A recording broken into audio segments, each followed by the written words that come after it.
Praise be to God.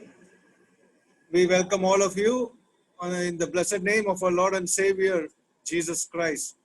We welcome on behalf of the Kodambakam Christian Assembly in Chennai. We'll open with a word of prayer. I request for the opening prayer, Brother Shakti Vail from Chennai to pray and open this meeting. Over to Brother Shakti Vail in Chennai.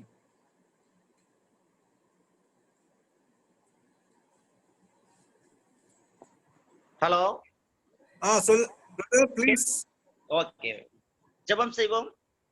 கிருபையுள்ள நல்ல பிதாவே, இந்த மகிழ்ச்சியான மாலை வேளையிலே நன்றியோடு துதிக்கிறோம், ஸ்தோத்திரிக்கிறோம். பரிசுத்த பிதாவே, உமக்கு நன்றி செலுத்துகிறோம். எங்கள் ஜீவிய நாட்களிலே ஒரு புதிய மாதத்தையும் புதிய நாளையும் காண கிருபை செய்தீர், உமக்கு நன்றி. ஆண்டவரே, கர்த்தராகிய இயேசு கிறிஸ்துவின் திருநாமத்தினாலே நாங்கள் இவ்விதமாக பழைய சூழ்நிலையில் மத்தியிலும் கூடி வரும்படியாக கிருபை செய்ததற்காக உமக்கு நன்றி செலுத்துகிறோம். அடைப்பட்டு கிடக்கும் இந்த நாட்களிலே உம்முடைய திருவசனத்தை என்னுடைய மகத்துவத்தை ஆராய்ந்து பார்க்கும்படியாக இவ்விதமான ஒரு ஆண்டவரே ஒரு அமைப்பை ஏற்படுத்தும்படியாக கிருபை செய்ததற்காக உமக்கு நன்றி செலுத்துகிறோம். கோடம்பாக்கம் திருச்சபையாருக்கும் அருமையான சகோதரன் சந்தோஷ் அவர்களுக்கு கொடுத்திருக்கிற இந்த பாரத்துக்காக நன்றி செலுத்துகிறோம். இந்த நாளிலும் பரிசுத்த பிதாவே, உம்முடைய கிருபையினாலே நாங்கள் பல சூழ்நிலையிலே பல இடங்களிலே நாங்கள் ஆங்காங்கே இந்த தொலைத்தொடர்பு மூலமாக கூடி வந்திருக்கிறோம். இப்போது உம்முடைய வார்த்தைக்காக காத்திருக்கிறோம்.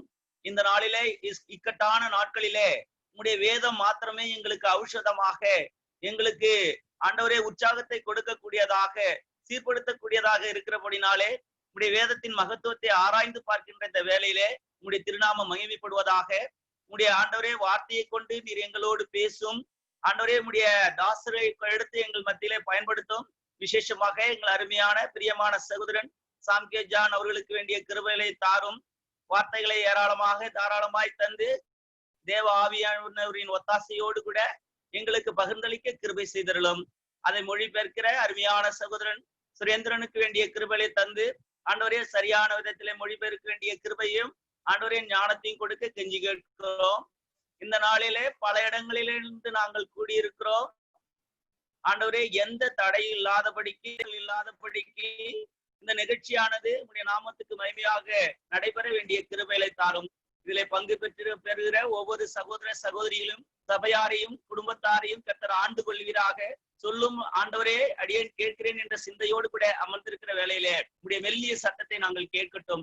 ஆண்டவரே, எங்களை நாங்கள் இந்த நாளிலே ஆராய்ந்து பார்க்க ஆண்டவர் ஒரு விசை அருள் செய்யும்படியாக கெஞ்சி கேட்கிறோம். உங்களுடைய வல்லமையுள்ள கரத்துக்கு ஒப்புக் கொடுக்கிறோம். அதுபோல பாடல் பாடுகிற அருமையான எங்கள் பிரியமான சகோதரன் சிபு ஜோஸ் அவர்களுக்காக, அவர் குடும்பத்திற்காக வேண்டிக் கொள்கிறோம். வேண்டிய கிருபையை தாரும். எல்லா கனமும் எல்லா மகிமையும் உமக்கே செலுத்துகிறோம். கர்த்தராய் இருக்கிற இயேசு கிறிஸ்துவின் திருநாமத்திலே சோத்திரத்தோடு யாவையும் வேண்டிக் கொள்ளுகிறோம். ஜீவனுள்ள நல்ல பிதாவே, ஆமென். Next, we are going into the singing session. We have with us Brother Shibu Jose from Udamalpet in Tirupur district. We thank him for accepting our invitation. We take now over to Brother Shibu Jose and family. Over to Brother Shibu Jose. Good evening, everybody. ஆண்டவராகிய இயேசு கிறிஸ்து நாமத்தினாலே உங்கள் அனைவருக்கும் அன்பின் வாழ்த்தை தெரிவித்துக் கொள்கிறோம். மீண்டுமாக உங்களை இந்த ஜூம் மீட்டிங்ல சந்திப்பதில் மிகவும் சந்தோஷம். I am really very happy to meet you again in Zoom. We are in a pandemic situation. இந்த நாட்களில் நாம் அதிகமாக தேவ பிள்ளைகள் அதிகமாக தேவ சமூகத்தில் இருக்கிறோம் என்று நான் நம்புகிறேன். ஏன்னா அநேக ஜூம் மீட்டிங்ல அநேக பைபிள் ஸ்டடிகள் நாம் அதிகமாக தேவனோடு இன்னும் நெருங்கி சேர முடியாது உதவியாக இருக்கிறதை நான் ரொம்ப சந்தோஷப்படுகிறேன். விசேஷமாக சாம்கே ஜான் அவரை நினைத்து நான் கர்த்தரை அதிகமாக துதிக்கிறேன். நாங்கள் சின்ன வயசுல ஒன்னா வளர்ந்தவங்க. Lord is using him in a great way. So இந்த மீட்டிங்ல அவரையும் சந்திப்பில் அவரோடு சேர்ந்து நானும் இந்த ஊழியத்தை சேர்வதில் மிகவும் சந்தோஷமா இருப்பேன். இந்த நாட்களே நாம் தேவனை துதிக்கும் ஒரு துதிப்பாடலோடு இந்த கூட்டத்தை நாம் ஆரம்பிப்போம். நாம் இந்த பக்தன் பாட்டுக்காரனுக்கு விதமாய் சொல்வேன், கொடியவரின் சீரல் கடுமையாய் வரையும் திடபலன் ஏழைக்கு அடைக்கலமான கர்த்தர். நமக்கு அடைக்கலமான கர்த்தர். அவர் நமக்கு துருகமாய் கேடகமாய் இருக்கிறார். அந்த தேவனை எவ்வளவு உயர்த்தி பாடினாலும் அது போதாது. அந்த தேவனை உயர்த்தி பாடும் ஒரு துதி பாடலோடு இந்த நாள் கூட்டத்தை ஆரம்பிப்போம்.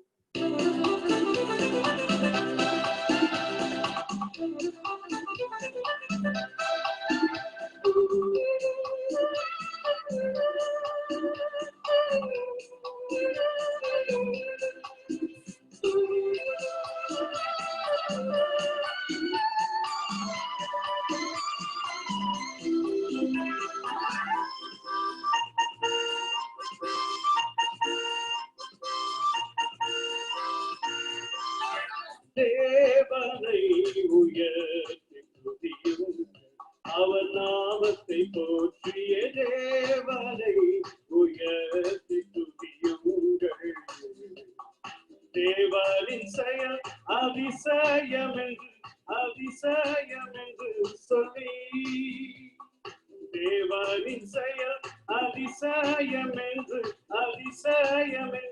சொல்லி, தேவனை உயர்த்தி துதியுங்கள், அவர் நாமத்தை போற்றிய தேவனை உயர்த்தி துதியுங்கள்.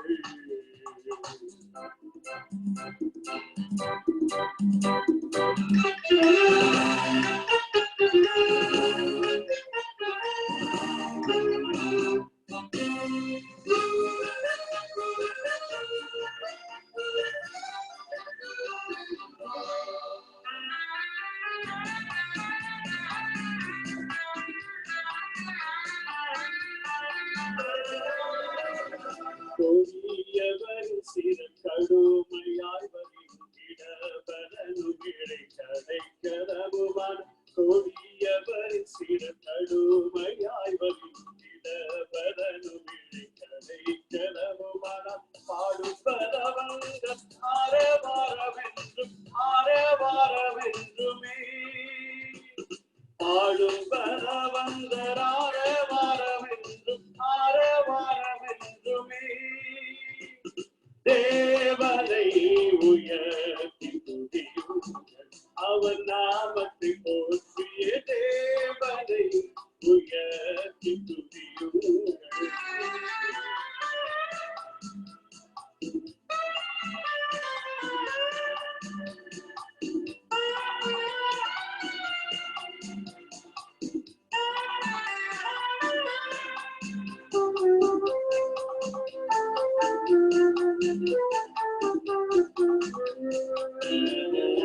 இவர் நம் தேவன், இவர் நம்மை ரட்சித்தார், இவரின் ரட்சிப்பினால் களி கூர்ந்திடுவோம். இவர் நம் தேவன், இவர் நம்மை ரட்சித்தார், இவரின் ரட்சிப்பினால் களி கூர்ந்திடுவோம். இவர் பகைவாரை வென்று கீழ்ப்படுத்தினார், இவர் பகைவாரை வென்று கீழ்ப்படுத்தினார். தேவனை உயர்த்தி துதியுங்கள், அவர் நாமத்தை போற்றிய தேவனை உயர்த்தி துதியுங்கள். தேவனின் செயல் அதிசயம் என்று சொல்லி, தேவனின் செயல் அதிசயம் என்று சொல்லி, தேவனை உயர்த்தி துதியுங்கள், அவர் நாமத்தை போற்றிய தேவனை உயர்த்தி துதியுங்கள்.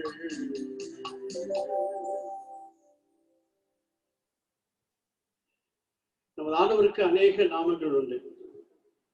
அவர் யெகோவா ஈரேயா இருக்கிறார், யெகோவா ராபாவா இருக்கிறார், யெகோவா ஷாலோமா இருக்கிறார். நம்மை சுகம் கொடுக்கிற தேவன், நம்மோடு கூட இருக்கிற தேவன், நமக்கு உதவி செய்கிற தேவன் மாத்திரமல்ல, அவர் நமக்கு சமாதானம் தருகிற தேவனா இருக்கிறார்.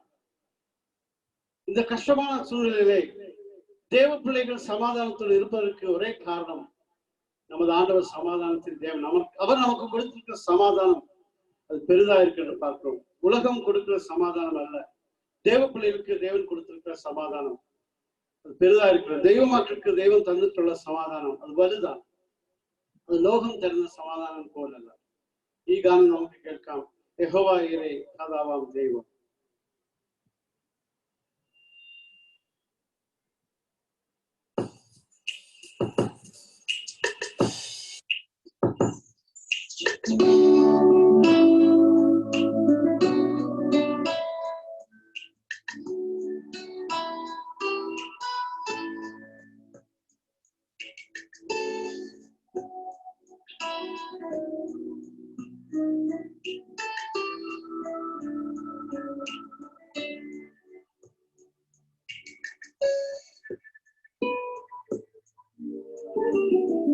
யெகோவா நீரே தந்தையாம் தெய்வம், நீர் மாத்திரம் போதும் எனக்கு. யெகோவா ராப்பா சுகம் தரும் தேவனே, உம் தழும்புகளால் சுகமானோ. யெகோவா ஷம்மா என் கூட இருப்பீ, என் தேவையெல்லாம் சந்திப்பீ. யெகோவா ஷம்மா என் கூட இருப்பீ, என் தேவையெல்லாம் சந்திப்பீ. நீ வாழும் போது, நீ வாழும் போது, நீ வாழும் போது எனக்கு. நீ வாழும் போது, நீ வாழும் போது, நீ வாழும் போது எனக்கு.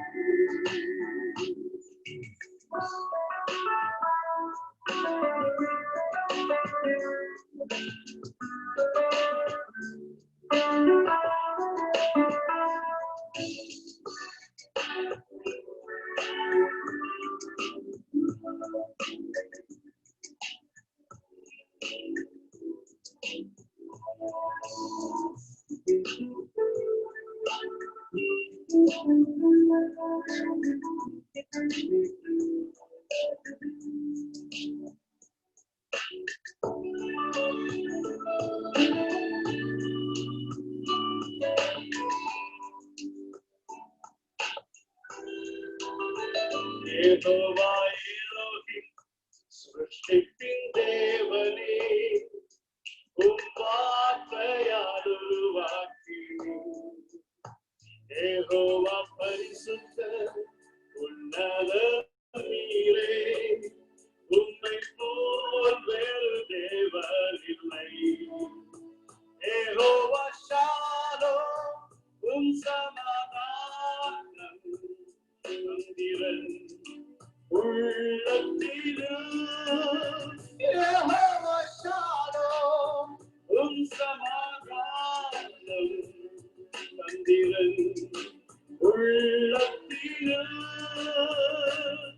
நீ மாற்றம் போதும், நீ மாற்றம் போதும், நீ மாற்றம் போதும் எனக்கு. நீ மாற்றம் போதும், நீ மாற்றம் போதும், நீ மாற்றம் போதும் எனக்கு.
எப்போதும்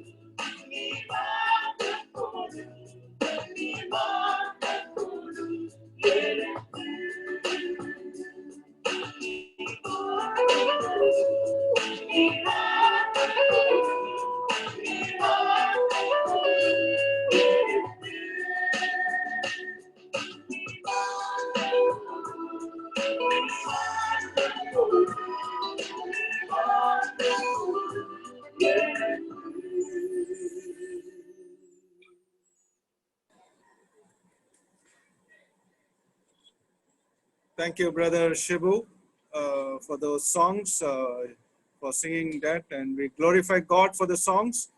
Now, we welcome again all of you for this wonderful Bible study. Every evening we are having, we glorify God for that. And today we have along with us Brother Sam K. John from Bangalore. I am really very joyful to have him for the next 3 days, 3 evenings. The Lord has enabled him to decide on that and spare me 3 evenings of receiving dear brother, and we glorify God for him doing that. I need not waste time in introducing our dear brother Sam K. John. He is a very well good Bible teacher and a preacher, and he is the president of EMOS Ministries, and we glorify God for all his efforts he's doing for God's glory. May God continue to work through this dear servant of God in the best possible way, so that in the days, weeks, months, and years, we would see much better things from Brother Sam K. John as an individual. Now, we also have along with us Brother Surendran, and the topic Brother Sam K. John will be dealing with is Jesus Christ, our Lord himself, and he is tempted as we are, yet without sin. The Lord Jesus Christ is tempted as we are, yet without sin, and it is based on Matthew chapter 4, verses 1 to 11. I like the topic on the Lord Jesus Christ a lot because he is my personal Lord and Savior. So I praise God for this topic the dear brother has taken, and we glorify God for that. We also have, as I have already mentioned, Brother Surendran with us. He is going to translate the message from English to Tamil. Though Sam K. John brother is very well versed with both the language, I requested him to talk in English for those who are not that fluent in Tamil. And may God bless us through these words that's going to come. And let us pray that these words would bless us for many years and for eternity. For the blessing of the message, I request Brother Robert from Chennai. Brother Robert, he has been very helpful with the Kodambam Christian Assembly and helping us a lot in our ministry right from the beginning of its inception. We praise God for Brother Robert for the blessing of the message. I request Brother Robert to please bless the message, and we'll go straight into the message after that. Over to Brother Robert.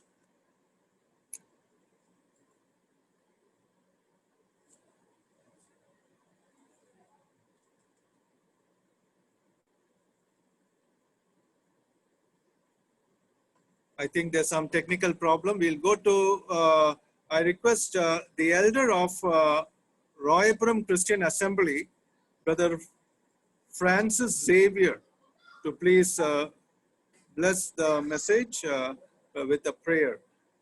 Over to Brother Francis Xavier, the elder of Royapuram Christian Assembly, Chennai.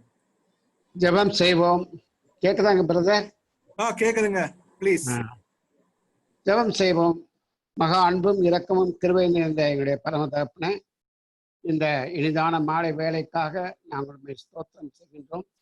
இப்பேற்பட்ட இந்த இக்கட்டான சூழ்நிலையிலும் இந்த கட்டுப்பாட்டான நேரத்திலும் தேவரீர் எங்களுக்கு உம்முடைய செய்தியை உம்முடைய தாசர் மூலமாக கொடுத்து வருவதற்காக நாங்கள் உம்மை ஸ்தோத்திரம் செய்கின்றோம். தேவரீர் எங்கள் மேல் இவ்வளவாக இரக்கம் வைத்திருக்கின்றீர், கருணை வைத்திருக்கின்றீர், காருண்யம் வைத்திருக்கின்றீர், கரிசனையோடு இருக்கின்றீர். அதற்காக நாங்கள் ஸ்தோத்திரம் செய்கின்றோம்.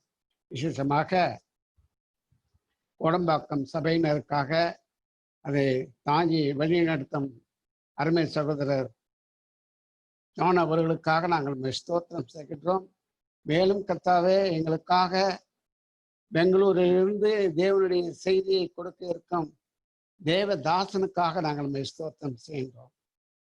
நிறைய கூட்டங்களிலே போதித்து வருவதற்காக நாங்கள் ஸ்தோத்திரம் செய்கின்றோம். இந்த நாளிலும் கோடம்பாக்கம் சபையின் வழியாக அவர் எங்களுக்கு தேவனுடைய செய்தியை கொடுக்க இருக்கின்றார். அதற்காக நாங்கள் ஸ்தோத்திரம் செய்கின்றோம். தேவரே தாமே நீர் அவர் மூலமாக எங்களுடனே பேச வேண்டும் என்று நாங்கள் கெஞ்சுகிறோம். விசேஷமாக கர்த்தாவே, இந்த சூழ்நிலையெல்லாம் நீ ஆண்டு கொண்டு வருகிறீர். எந்தவித தடையில்லாமல் எங்களை வழிநடத்தி வருவதற்காக நாங்கள் ஸ்தோத்திரம் செய்கின்றோம். கர்த்தாவே, தொடர்ந்து எங்களை ஆசீர்வதித்துமே. உடைய கிருபை, உடைய தயவு, உடைய இரக்கம், உடைய கருணை காருண்யம் எங்களை சூழ்ந்திருக்க வேண்டுமாறு கெஞ்சுகிறோம். கோடம்பாக்கம் சபையினரை ஆசீர்வதிக்க வேண்டும் என்று நாங்கள் கெஞ்சுகிறோம். எங்களுடைய தோத்திரங்களையும் துதிகளையும் மன்றாட்டுகளையும் நீர் ஏற்றுக்கொள்ளணும். மேலும் மேலும் கர்த்தாவே, எங்களுக்காக இந்த செய்தியை தமிழ் வழியாக்க கொடுக்க இருக்கும் தம்பி சுரேந்திரனுக்காக நாங்கள் ஸ்தோத்திரம் செய்தோம். இந்த அருமையான தம்பியை நீர் இப்பேற்பட்ட காரியங்களுக்காக உபயோகித்து வருவதற்காக நாங்கள் ஸ்தோத்திரம் செய்தோம். சுரேந்திரனையும் அவருடைய குடும்பத்தையும் சபையையும் தொடர்ந்து ஆசீர்வதித்து வழிநடத்த வேண்டும் என்று இயேசு கிறிஸ்துவின் இனிய நாமத்தில் மிகவும் தாழ்மையுடன் மன்றாடி கேட்டுக்கொள்கின்றோம் பரம தகப்பனே. ஆமென். Thank you, Uncle, for the prayer. May God bless you. Now we are going straight into the message. Over to Brother Sam K. John and Brother Surendran. Right. Am I audible, brother? நான் பேசுறது கேக்குதா brother? Right. May the Lord's name be exalted amidst us this evening time. நம் மத்தியிலே தேவனுடைய நாமமானது இந்த மாலை வேளையிலே உயர்த்தப்படுவதாக. It's my joy and privilege to join all of you through this Zoom facility to share God's word. இந்த Zoom app மூலமாக தேவனுடைய செய்தியை இந்த மாலை வேளையிலே பகிர்ந்து கொள்வது என்னுடைய மிகப்பெரிய சந்தோஷமாகவும் எனக்கு கிடைத்த ஒரு ஸ்லாக்கியமாகவும் நான் கருதுகிறேன். At the same time, I also would like to extend my gratitude to the Kodambakkam Assembly and also Brother Santosh Johnson for this invitation. அதே நேரத்திலே கோடம்பாக்கம் சபையாருக்கும் சகோதரர் சந்தோஷ் ஜான்சன் அவர்களுக்கும் இந்த அழைப்பை எனக்கு கொடுத்ததற்காக என்னுடைய நன்றியை நான் தெரிவித்துக் கொள்கிறேன். And on the screen I can see many of the dear ones whom I know and I respect and adore, and I really thank God for each one of them. திரையிலே நான் பார்க்கும்போது அநேக அன்புக்குரியவர்களை நான் அறிந்திருக்கிறேன், உங்களை நான் மதிக்கிறேன். உங்கள் யாவருக்காகவும் நான் கர்த்தருக்கு நன்றி செலுத்துகிறேன். Thank you Shibu Anna for those beautiful songs. அருமையான அழகான பாடல்களை பாடின ஷிபு அண்ணனுக்கு என்னுடைய நன்றியை தெரிவித்துக் கொள்கிறேன். May the Lord continue to bless our time together this evening. இந்த மாலை வேளையிலே நாம் ஒன்றாக இணைந்திருக்கக்கூடிய இந்த நேரத்தை தேவன் தாமே நமக்கு ஆசீர்வதித்து தருவாராக. As it was mentioned at the beginning, there is so many Zoom meetings going all around us. ஆரம்பத்திலே சொன்ன வண்ணமாக நம்மை சுற்றிலும் ஏராளமான Zoom கூட்டங்கள் இன்றைக்கு நடந்து கொண்டே இருக்கிறது. And my only fear is familiarity breeds contempt. There is a saying in English. ஆங்கிலத்தில் இப்படியாக ஒரு பழமொழி இருக்கிறது, ஒரு காரியம் நமக்கு பழகி போயிருச்சுன்னா அதை ஏனோ தானோன்னு எடுத்துக்கிற ஒரு போக்கு நமக்குள்ள வந்துரும். My only fear is that because of the plenty of availability of God's word, that we should not take it in a very lighter manner. ஆகவே இன்றைக்கு ஜூம் மூலமாக அநேகர் அங்கே தேவனுடைய செய்தியை கொடுக்கிறார்கள். தேவனுடைய வார்த்தை நமக்கு தாராளமாய் கிடைக்கிறதுனாலே இதை நாம் ஏனோதானோ என்று எடுத்துக்கொள்ள கூடாது. The more we listen to God's word, remember, the more we are going to be accountable by God. தேவனுடைய வார்த்தையை நாம் அதிகமாய் கேட்கும் போது தேவன் அதிகமாய் நம்ம இடத்துல கணக்கு கேட்கக்கூடியவராக இருக்கிறார். So we need to be very, very careful about our attitude towards listening to God's word. ஆகவே தேவனுடைய வசனத்தை நாம் கேட்கக்கூடிய இந்த காரியத்திலே நம்முடைய மனப்பான்மையை குறித்து நாம் மிக ஜாக்கிரதை உள்ளவர்களாக இருக்க வேண்டும். So guide us even as we wait upon God's word even this evening. இந்த மாலை வேளையிலே தேவனுடைய வார்த்தைக்காக நாம் காத்து கொண்டிருக்கிற இந்த நேரத்திலே தேவன் தாமே நம்மை வழிநடத்துவாராக. So to start with, I'm going to read a few verses from Hebrews chapter 4 from verse 14 to verse 16. இதை தொடங்கும் வண்ணமாக நாம் எபிரேயருக்கு எழுதின நிருபம் 4வது அதிகாரம் 14 முதல் 16 வரை உள்ள வசனங்களை நாம் வாசிக்கலாம். Let me first read that in English and then Brother Surendran will also read in Tamil. முதலாவது அது ஆங்கிலத்திலே வாசிக்கப்படும், அதற்கு பிற்பாடு நாம் தமிழிலே வாசிக்கலாம். So then, since we have a great high priest who has entered heaven, Jesus the Son of God, let us hold firmly to what we believe.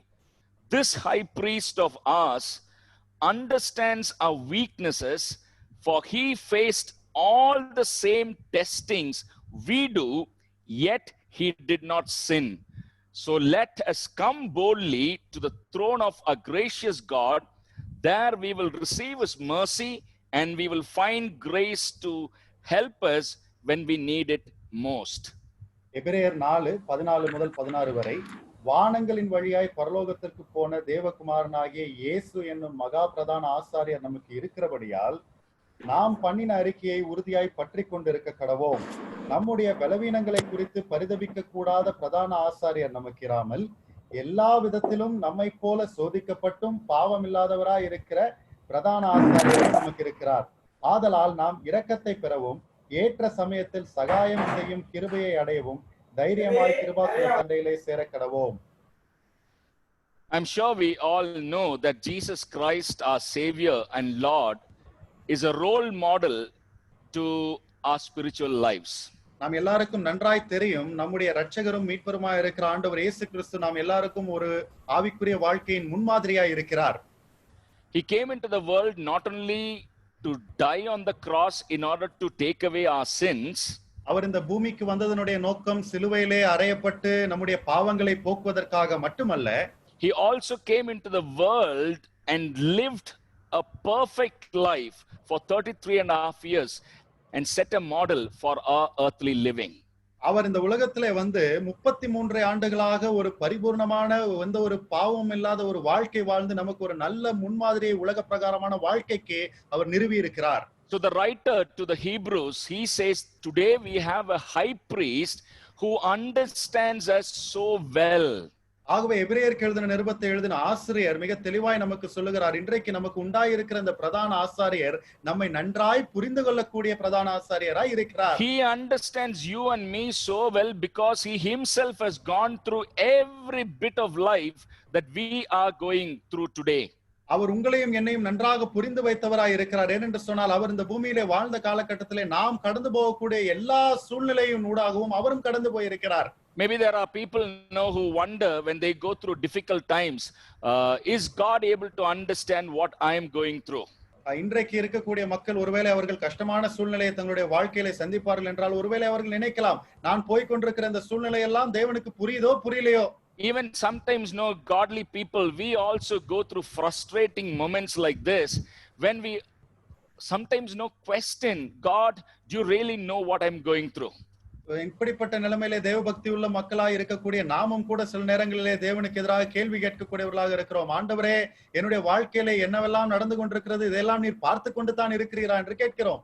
But here the word of God very clearly says that he faced all the same testings we do. இங்கே தேவனுடைய வார்த்தை மிக தெளிவாக நமக்கு சொல்லி இருக்கிறது என்னவென்று சொன்னால், நம்மை போலவே எல்லா விதத்திலும் அவரும் சோதிக்கப்பட்டவராய் இருக்கிறார். It doesn't mean that he also went through every specific testing that you and I go through. அப்படி என்று சொன்னால் நம்முடைய வாழ்க்கையிலே நாம் அங்கே நுணுக்கமாக நாம் அடையக்கூடிய எல்லா விதமான சோதனையும் அவரும் அடைந்திருக்கிறார் என்று அர்த்தம் அல்ல. But he went through all those categories of testings that we go through today. ஆனால் இன்றைக்கு நாம் கடந்து போகக்கூடிய எல்லா விதமான கஷ்டங்கள், சூழ்நிலைகள், சோதனைகளையும் அந்த ஒரு பெரிய அளவிலே அவரும் கூட கடந்து போய் இருக்கிறார். In the scripture we read there are 3 categories of temptations. வேத புத்தகத்திலே 3 விதமான சோதனைகளை குறித்து நாம் வாசிக்கிறோம். Lust of the eyes, lust of the flesh and pride of life. கண்களின் இச்சை, மாம்சத்தின் இச்சை, ஜீவனத்தின் பெருமை.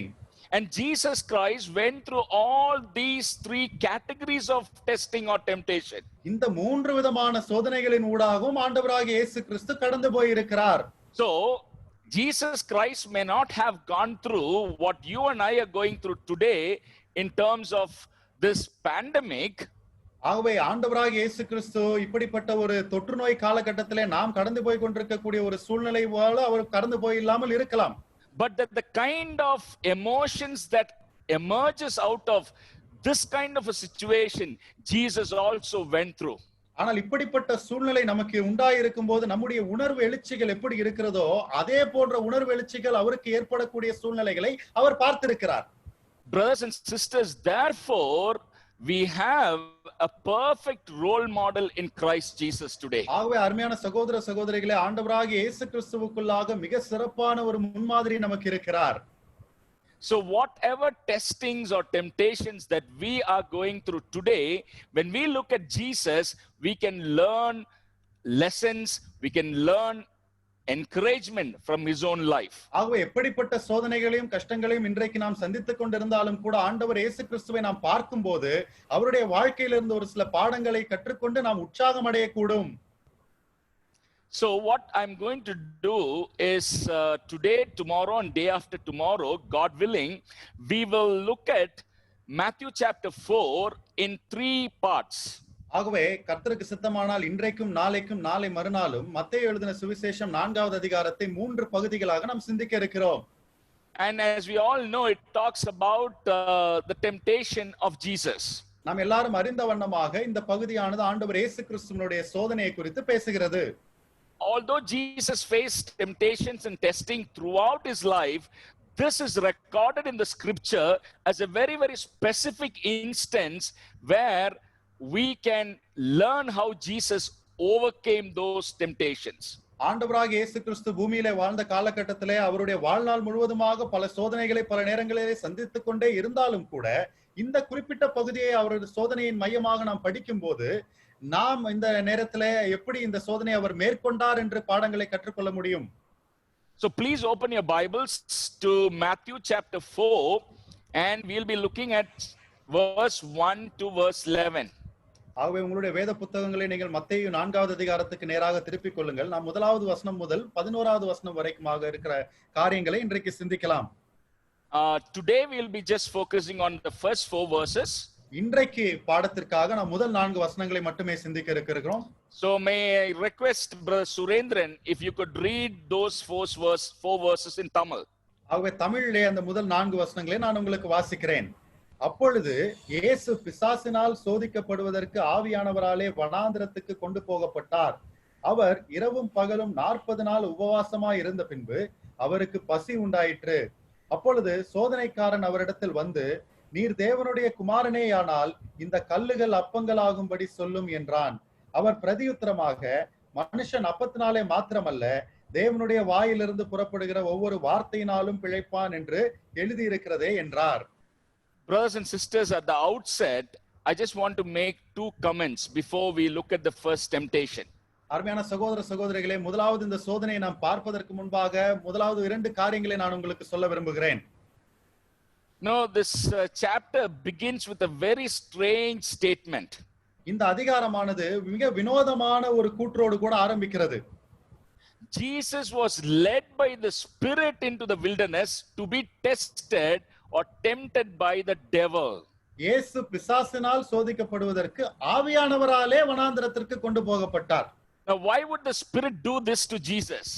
ஆவியானவர் ஏன் இப்படிப்பட்ட ஒரு காரியத்தை ஆண்டவர் இயேசு கிறிஸ்துவுக்கு செய்ய வேண்டும்? Of course we all know the devil, he is in the business of tempting people. நாம் எல்லாருக்கும் தெரியும் பிசாசானவனுடைய வேலையே மற்றவர்களை போய் சோதிப்பதுதான். And we also know his intentions, that he wants God's people to fail. அவனுடைய நோக்கங்கள் எல்லாம் நமக்கு நன்றாய் தெரியும். தேவனுடைய ஜனங்கள் தோல்வி அடைய வேண்டும், வீழ்ச்சி அடைய வேண்டும் என்று தான் அவன் நினைப்பான். And his desires are not for good. He only wants to destroy God's people.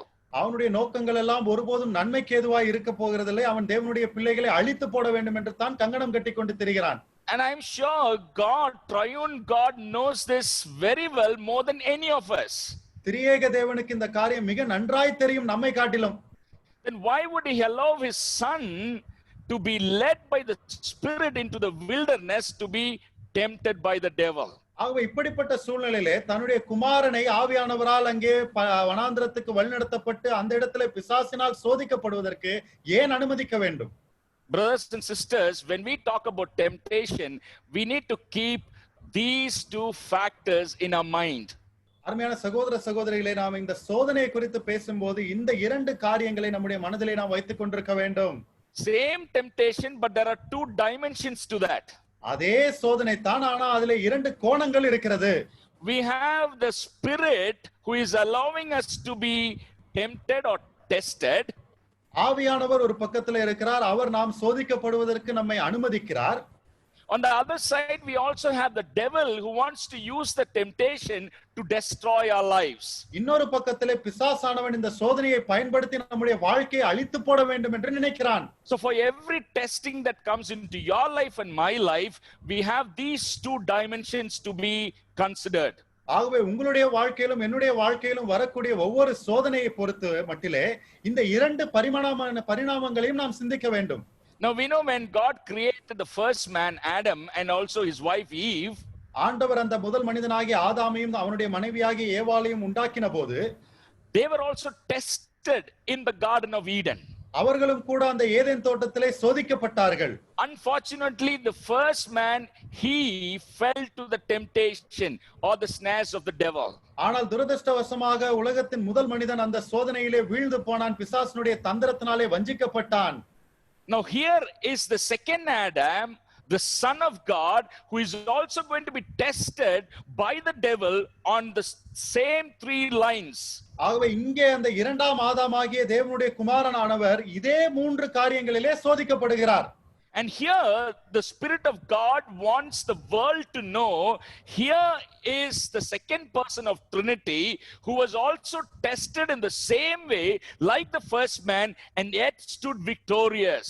ஆனால் இந்த இடத்திலே பரிசுத்த ஆவியானவர் விரும்புகிற காரியம் என்னவென்று சொன்னால், இதோ இந்த இரண்டாம் ஆதாமாகிய இவரும் கூட அதே விதமான மூன்று காரியங்களினாலே சோதிக்கப்பட்டும் ஆனாலும் இந்த சோதனையிலே விழுந்து போகாமல் அவர் இந்த சோதனையை மேற்கொண்டவராய் இருக்கிறார். Therefore Jesus is perfectly morally fit in order to be our redeemer. ஆகவே தான் பரிபூர்ணமான நிலைமையிலே சன்மார்க்க ரீதியிலே நம்முடைய மீட்பராய் இருப்பதற்கான எல்லா தகுதியும் ஆண்டவர் இயேசு கிறிஸ்துவுக்கு உண்டு. Brothers and sisters, if Jesus had failed in any one of these temptations, what we read in Matthew chapter 4, he would become unfit to be your redeemer and my redeemer. அருமையானவர்களே, இந்த மத்தேயு 4வது அதிகாரத்திலே வரக்கூடிய இந்த சோதனைகளிலே ஏதாவது ஒரு சோதனையிலே ஆண்டவராகிய இயேசு கிறிஸ்து வீழ்ந்திருப்பார் என்று சொன்னால் உங்களுக்கும் எனக்கும் அவர் மீட்பராய் இருப்பதற்கான தகுதியை அவர் இழந்திருப்பார். On the other hand, also remember, here is an opportunity for the devil to actually upset God's plan of redemption. மறுபக்கத்துல இங்க பிசாசு இருக்கிறான், அவனுக்கான ஒரு வாய்ப்பு இங்க என்னவென்று சொன்னால் தேவனுடைய மீட்பின் திட்டத்தை அங்கே சீர்குலைத்து போடுவதற்கான ஒரு வாய்ப்பு. If Jesus Christ falls, then the devil is victorious. The plan of God to redeem mankind will fail. இப்பொழுது இயேசு கிறிஸ்து இந்த இடத்திலே தோல்வி அடைவார் என்று சொன்னால் பிசாசு ஜெயித்து விடுவான். ஆகவே இதன் மூலமாக மனிதர்களை மீட்க வேண்டும் என்கிற தெய்வ திட்டமானது அங்கே வீழ்ந்து போய்விடும்.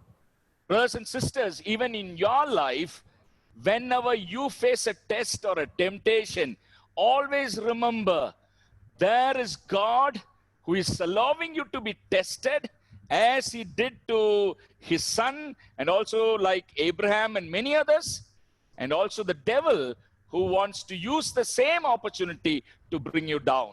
அருமையான சகோதர சகோதரிகளே, உங்களுக்கு சோதனை வரும்போதெல்லாம் நீங்கள் நினைவிலே கொண்டிருக்க வேண்டிய காரியம் என்னவென்று சொன்னால், தேவன் ஒரு பக்கத்திலே இருக்கிறார். அவர் உங்களை இந்த சோதனைகளை கடந்து போகும்படியாக அனுமதிக்கிறார். இதே வண்ணமாக ஆபிரகாமையும் மற்ற தேவ மனிதர்களையும் கூட அவர் அனுமதித்திருக்கிறார். அவர் ஒரு பக்கத்தில் இருக்க, இன்னொரு பக்கத்திலே பிசாசு இருக்கிறான். அவன் உங்களை சீர்குலைத்து நீங்கள் தோல்வியடைய செய்ய வேண்டும் என்று சொல்லி அவன் முனைப்போடு இருக்கிறான். Brothers and sisters, I am sure we are all going through a very, very difficult time. அருமையான சகோதர சகோதரிகளே, எனக்கு நன்றாய் தெரியும் என்னவென்று சொன்னால், நாம் எல்லாருமே இன்றைக்கு மிகவும் கஷ்டமான ஒரு காலகட்டத்தை கடந்து போய் கொண்டிருக்கிறோம். Whether you are working in private company or a government sector, or whether you are a full-time worker, or whether you are a homemaker or a businessman, it doesn't matter. We are all sailing in the same boat today. நீங்கள் ஒருவேளை தனிப்பட்ட ஒரு கம்பெனியில வேலை செய்யலாம், இல்ல அரசு ஊழியராக இருக்கலாம், அல்லது நீங்கள் ஒரு வீட்டை பராமரிக்கக்கூடிய ஒரு மனைவியாக இருக்கலாம், அல்லது நீங்கள் ஊழியக்காரராக இருக்கலாம். இன்றைக்கு இருக்கக்கூடிய சூழ்நிலையிலேயே நம்முடைய எல்லா நிலைமையும் ஒரே நிலைமையாகத்தான் இருக்கிறது. And shall I also point out this to you, that same situation, we have both dimensions to consider. How are we going to respond to this frustrating times? ஆக இப்படிப்பட்ட ஒரு சோதனையான ஒரு சூழ்நிலை நாம் எல்லாருக்கும் பொதுவா இருக்கக்கூடிய ஒரு நேரத்துல, விரக்தியை உண்டாக்கக்கூடிய இந்த தருணத்துல நாம் எப்படி இதற்கு பதில் மாறுத்திரம் சொல்ல போகிறோம்? The devil wants to use this time to discourage you, disappoint you, to make you feel very, very bad. On the other hand, you also remember the Spirit of God is also waiting to see how you are responding, even in this difficult time. இப்படிப்பட்ட கஷ்டமான சூழ்நிலையிலே உங்களை அங்கே அதைரியப்படுத்தி, உங்களை கீழே விழ செய்து, உங்களை அங்கே சோர்வடைய செய்ய வேண்டும் என்று சொல்லி பிசாசு விரும்புகிறான். அதே நேரத்திலே இப்படிப்பட்ட சூழ்நிலையை நீங்கள் எப்படி மேற்கொள்ள போகிறீர்கள் என்று தேவனும் அங்கே நோக்கி கொண்டிருக்கிறார். The second thing that I want to just point out as we enter into this passage is the time that the devil chose in order to test or tempt Jesus Christ. இரண்டாவதாக இந்த பகுதியின் வாயிலாக நாம் பார்க்க இருக்கிற காரியம் என்னவென்று சொன்னால், பிசாசு ஆண்டவர் இயேசு கிறிஸ்துவை சோதிப்பதற்காக தெரிந்தெடுத்த அந்த நேரம். For 40 days and 40 nights he fasted and became very hungry. During that time the devil came and said to him. அங்கே 40 நாள் இரவும் பகலும் அவர் அங்கே உபவாசமா இருந்து மிகவும் பசியுள்ளவராய் இருக்கக்கூடிய அந்த சூழ்நிலையிலே பிசாசு அவரிடத்திலே சொல்லுகிறான். What a time to undergo test. இப்படிப்பட்ட ஒரு பரீட்சையை கடந்து போகக்கூடிய எப்படிப்பட்ட ஒரு நேரம் இது பாருங்கள். Can you imagine what Jesus must have been going through at the end of those 40 days? அந்த 40 நாட்களின் முடிவிலே ஆண்டவர் இயேசு கிறிஸ்து எப்படிப்பட்ட ஒரு சூழ்நிலையை கடந்து போய் கொண்டிருப்பார் என்று உங்களால் சிந்தித்து பார்க்க முடிகிறதா? Physically exhausted. சரீர பிரகாரமாக அவர் அங்கே துவண்டு போய் இருக்கிறார். He was all alone in the wilderness. There's no moral support to him. அந்த வனாந்திரத்திலே அவர் தன்னந்தனியாய் இருக்கிறார். அவருக்கு அங்கே ஒத்தாசையாய் இருப்பதற்கு யாருமே இல்லை. He is also mentally exhausted. அதே நேரத்திலே மன ரீதியாகவும் அவர் அங்கே சோர்வடைந்து காணப்படுகிறார். How do I say that? அதை நான் எப்படி சொல்லுகிறேன்? He was 100% human being. அவர் 100% மனிதனாக காணப்பட்டார். So here is Jesus at a very vulnerable time in his life. ஆகவே இந்த இடத்துல ஆண்டவராகிய இயேசு கிறிஸ்து பாதிப்புக்குள்ளாவதற்கான எல்லா விதமான சாத்தியக்கூறுகளும் இருக்கக்கூடிய தருணவாயில இருக்கிறார். So the devil chose the right time to strike Jesus. ஆகவே ஆண்டவர் இயேசு கிறிஸ்துவை வீழ்த்துவதற்கான சரியான நேரத்தை பிசாசு தெரிந்து கொண்டான். Brothers and sisters, this is again the same strategy the devil uses, or the devil has been using over the centuries to trap God's people. ஆகவே அருமையான சகோதர சகோதரிகளே, இதே விதமான ராஜதந்திரத்தை தான் பிசாசானவன் காலத்தினுடைய சரித்திரத்தை பார்க்கும்போது எல்லா தேவ மனிதர்களையும் வீழ்த்துவதற்காக பயன்படுத்துகிறான். Vulnerable times of their lives. நாம் எப்படி எந்த சூழ்நிலையிலே பாதிப்புக்கு உள்ளாவோமோ அந்த சூழ்நிலையிலே நம்மை தாக்குவது. Do you remember what the devil did to Job? அந்த பிசாசு யோபுவுக்கு செய்த காரியம் உங்களுக்கு ஞாபகம் இருக்கிறதா? The first thing he did was to make him very, very vulnerable. முதலாவது அவன் செய்த காரியம் அவன் யோபுவை சோர்வடைய செய்து பாதிப்புக்குள்ளாகக்கூடிய நிலைமைக்கு தள்ளினான். Remove everything that is of help to him. அங்கே யோபுவுக்கு ஒத்தாசையாக அங்கே பணிவிடையாக இருக்கக்கூடிய எல்லா காரியங்களையும் அகற்றி போட்டான். Remove everything that was so close to Job's heart. யோபுவினுடைய இருதயத்துக்கு ஏற்ற நெருக்கமான காரியங்கள் எல்லாவற்றையும் அவன் அங்கே அகற்றி போட்டான். And during that vulnerable time, the devil wanted to show to God, now in this point of time, let us see whether Job is faithful or not. அப்படிப்பட்ட பலவீனமான நேரத்திலே தான் பிசாசு போய் ஆண்டவர் இயேசு கிறிஸ்து ஆண்டவர் இடத்திலே போய் அங்கே சவால் விடுகிறான். இந்த நேரத்திலே யோபு உண்மையுள்ளவனா இருக்கிறானா இல்லையா என்று பார்ப்போம் என்று சொல்லுகிறான். Now I want to encourage you, or I want to exhort you, brothers and sisters, even as we are going through this vulnerable time.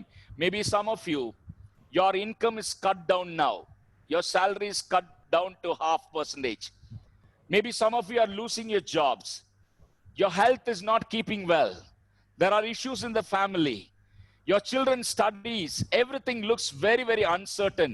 But I want to exhort you, this perhaps is the right time for the devil to tempt you and me.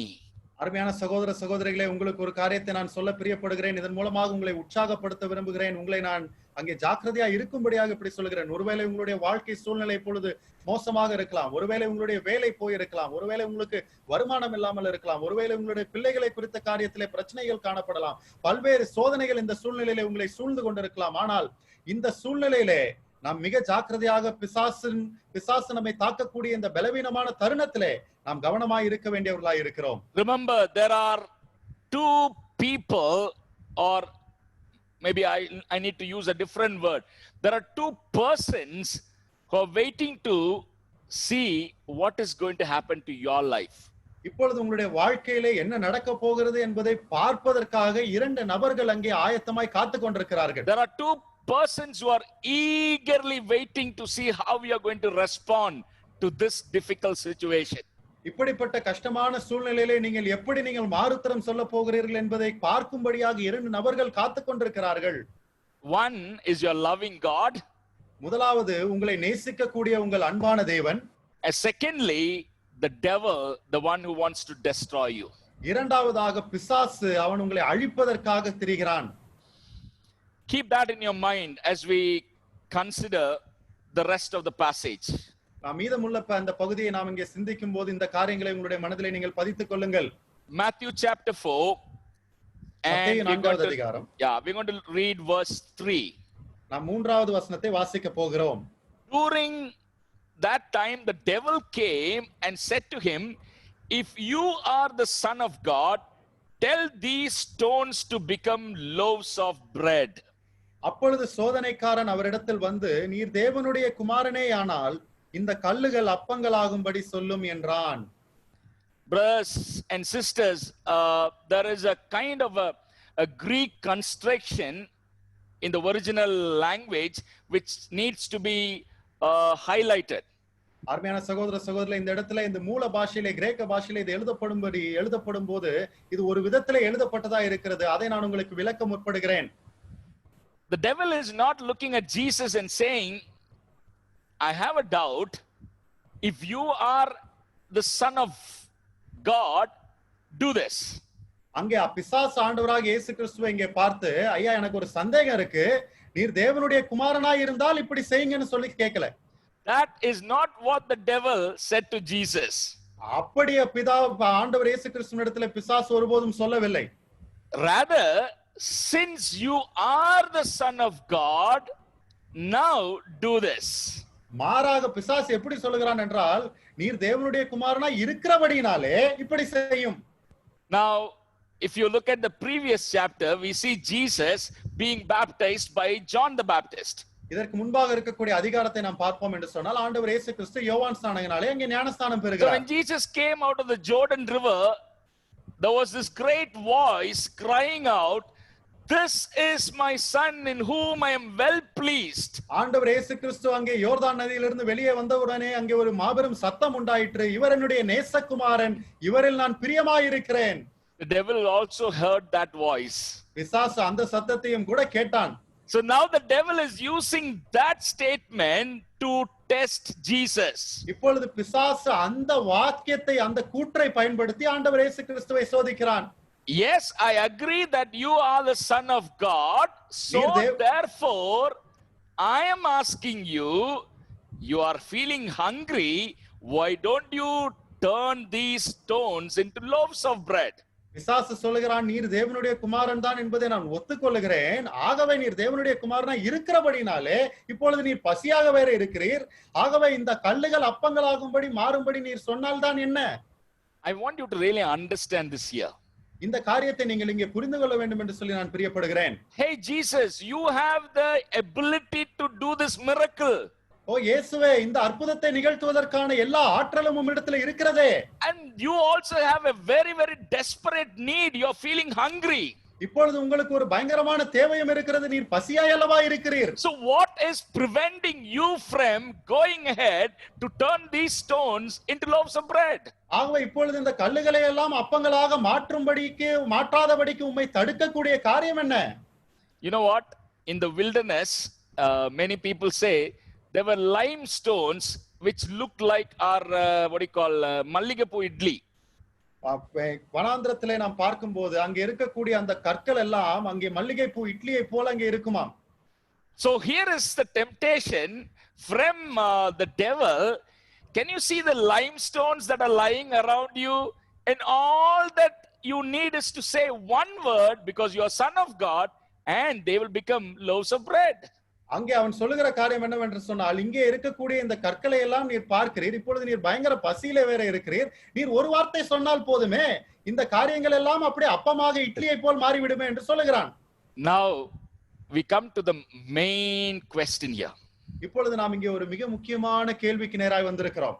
As we all know, both what the devil said is true. நாம் எல்லாருக்கும் தெரியும், பிசாசு சொன்ன அந்த ரெண்டு விஷயமே உண்மைதான். Jesus was indeed the Son of God. இயேசு கிறிஸ்து மெய்யாகவே தேவனுடைய குமாரன் தான். He had the divine power to do anything. அங்கே தெய்வீக வல்லமை எதை செய்வதற்கு வேண்டுமானாலும் அவர் செய்யலாம். அந்த வல்லமெல்லாம் இருக்கு அவர்ட்ட. Second thing, because he was 100% human, his hunger also was real. அவர் 100% மனிதனாய் இருந்தபடினாலே அவருடைய பசியும் கூட உண்மையானதுதான். Then why didn't Jesus hear the words of the devil? Why did he resist devil's temptation? இப்படி இருக்க பிசாசனுடைய வார்த்தைகளை ஆண்டவர் இயேசு கிறிஸ்து கேட்காமல் போனதனுடைய காரணம் என்ன? அவர் ஏன் பிசாசனுடைய வார்த்தைகளுக்கு எதிர்த்து நின்றார்? Very quickly, I would like to bring before you 3 points for your consideration.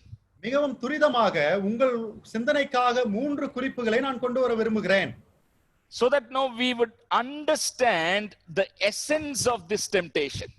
ஆகவே இந்த சோதனைகளுடைய சாராம்சம் என்ன என்பதை நாம் நன்றாய் புரிந்து கொள்ள முடியும்.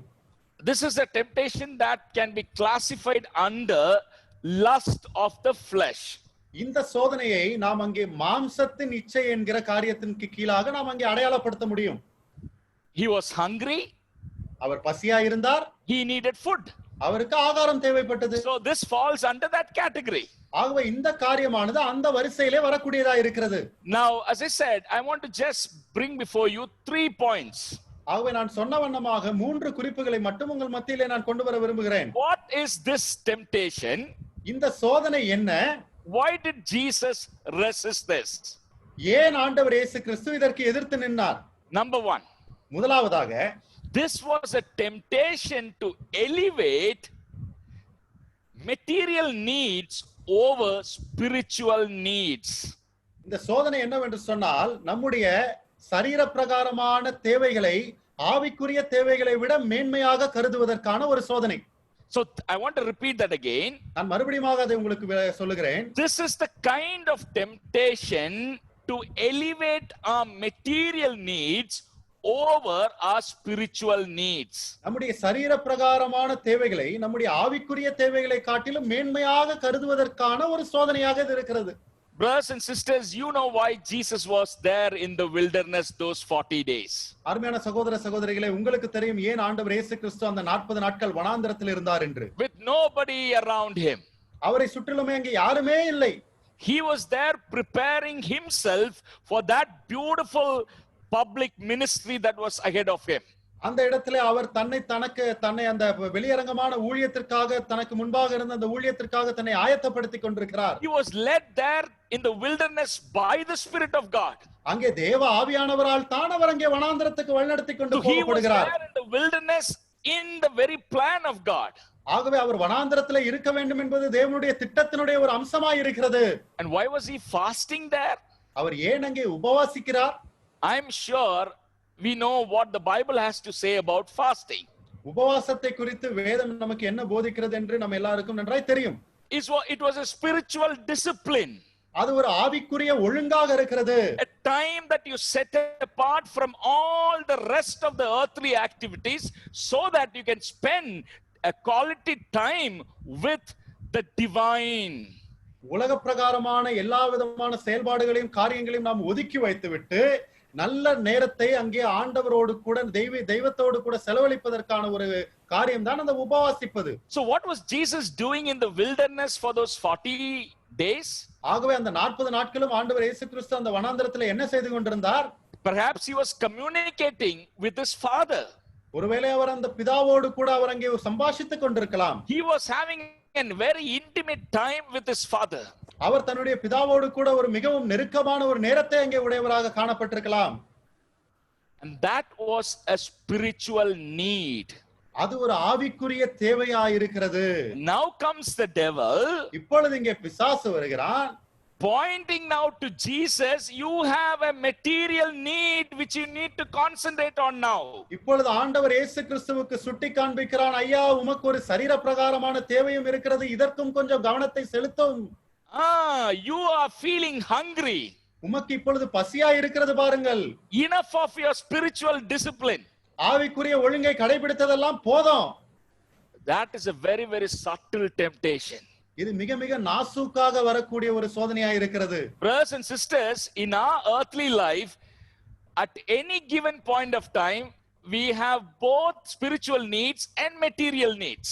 அருமையான சகோதர சகோதரிகளே, நம்முடைய வாழ்க்கையிலே நம்ம எந்த சூழ்நிலையிலும் நமக்கு ஆவிக்குரிய தேவைகளும் இருக்கிறது, உலக பிரகாரமான தேவைகளும் இருக்கிறது. இரண்டும் இருக்கு. Because no, we are earthly being as well as spiritual being. ஏனென்று சொன்னால் நாம் பூமிக்குரியவர்களாகவும் இருக்கிறோம், அதே நேரத்தில் ஆவிக்குரியவர்களாகவும் இருக்கிறோம். God wants us to take care of our earthly needs and also spiritual needs. தேவன் நம்முடைய உலக பிரகாரமான தேவைகளையும் சந்திக்கிறார், நம்முடைய ஆவிக்குரிய தேவைகளையும் சந்திக்கக்கூடியவராய் இருக்கிறார். But the big question is, which gets the priority? ஆனால் இங்க இருக்கக்கூடிய மாபெரும் கேள்வி என்னவென்று சொன்னால், எதற்கு நாம் முக்கியத்துவம் கொடுக்கிறோம்? What are the things that you're giving priority in your life? நம்முடைய வாழ்க்கையில எந்த மாதிரியான காரியங்களுக்கு நாம் முன்னுரிமை கொடுக்கிறோம்? Some of the material needs that you and I may have are legitimate needs. உங்களுக்கும் எனக்கும் இருக்கக்கூடிய ஒரு சில சரீர பிரகாரமான தேவைகள் எல்லாம் உண்மையாகவே தேவைகள் தான். Right? உண்மைதானே? You need a job. உங்களுக்கு ஒரு வேலை தேவைதானே? A good job that will give you good income. நல்ல வேலை தேவை, அப்பதான் நல்ல சம்பளம் கிடைக்கும். Of course, you need a house to live. நாம் வாழ்வதற்கான ஒரு வீடு நமக்கு அவசியம். Vehicles to go around. நாம் அங்குமிங்கும் பயணிப்பதற்கு நமக்கு வாகனங்கள் அவசியம். We need a good future for our children. நம்முடைய பிள்ளைகளுக்கு நல்ல எதிர்காலம் அவசியம். Nothing wrong with these needs. இந்த தேவைகள் இருப்பதனாலே எந்த விதமான தவறும் இல்லை. They are all legitimate, agreeable needs. இதெல்லாம் எல்லாரும் ஒத்துக்கொள்ளக்கூடிய விதத்திலே உண்மையாகவே அத்தியாவசிய தேவைகளாய் இருக்கின்றன. God is not against these needs. இப்படிப்பட்ட அத்தியாவசிய தேவைகளுக்கு எதிராக தேவன் ஒருபோதும் இருக்கிறதில்லை. But at the same time, ஆனால் அதே நேரத்திலே the Lord wants to test us. Where is our number one priority? நம்முடைய முதல் முன்னுரிமை, நம்முடைய முக்கியத்துவம் எந்த இடத்திலே நாம் வைத்திருக்கிறோம் என்பதை சோதிப்பதற்கு ஆண்டவர் விரும்புகிறார். Do you give importance to your spiritual needs first or your material needs first? நாம் நம்முடைய ஆவிக்குரிய தேவைகளுக்கு முதலிடத்தை கொடுக்கிறோமா அல்லது நம்முடைய சரீர பிரகாரமான தேவைகளுக்கு முதலிடத்தை கொடுக்கிறோமா? Brothers and sisters, that will determine how you live your life on this earth. அருமையான சகோதர சகோதரிகளே, இந்த காரியம் தான் இந்த பூமியிலே நீங்கள் எப்படிப்பட்ட வாழ்க்கை வாழுகிறீர்கள் என்பதை நிர்ணயிக்கக்கூடியதா இருக்கிறது. If you are giving importance only for your material needs, then your daily devotion, your study of the Bible, your family prayer, your giving for the church, your ministry time, your church time, all that will be neglected just because you want to go higher and higher in meeting your material needs. உங்களுடைய சரீர பிரகாரமான தேவைகளுக்கு மட்டுமே நீங்கள் முக்கியத்துவத்தை கொடுத்து கொண்டு இருப்பீர்கள் என்று சொன்னால், நீங்கள் தேவனோடு கூட செலவழிக்கக்கூடிய நேரம், உங்களுடைய ஊழியத்திற்கான நேரம், உங்களுடைய சபைக்கான நேரம், நீங்கள் வேதம் வாசித்து ஜெபிக்கக்கூடிய நேரம், இது எல்லாமே அங்கே பாதிப்புக்குள்ளாகும். இதை நீங்கள் சரீர பிரகாரமாக நான் வளர வேண்டும், நான் முன்னேற வேண்டும், பணம் சம்பாதிக்க வேண்டும் என்று நினைத்துக் கொண்டிருந்தால் மற்ற காரியத்திலே நீங்கள் இழந்து போகக்கூடியவர்களாய் இருப்பீர்கள். That is why Jesus Christ, when he taught the disciples, he made it very clear, seek ye first the kingdom of God and all those things that belongs to righteousness, I will take care of all your needs. ஆகவே தான் ஆண்டவர் இயேசு கிறிஸ்து தன்னுடைய சீஷர்களுக்கு போதித்த போது மிக தெளிவாக சொன்னார், நீங்கள் முதலாவது தேவனுடைய ராஜ்யத்தையும் அவருடைய நீதியையும் தேடுங்கள், நீங்கள் இதை செய்யும் போது உங்களுடைய சரீர பிரகாரமான சகல தேவைகளையும் நான் பார்த்துக் கொள்வேன் என்று சொன்னார். This is a very, very subtle temptation. இது மிக மிக நாசூக்காக நமக்கே தெரியாமல் வரக்கூடிய சோதனையா இருக்கிறது. You remember what we read in the book of Haggai?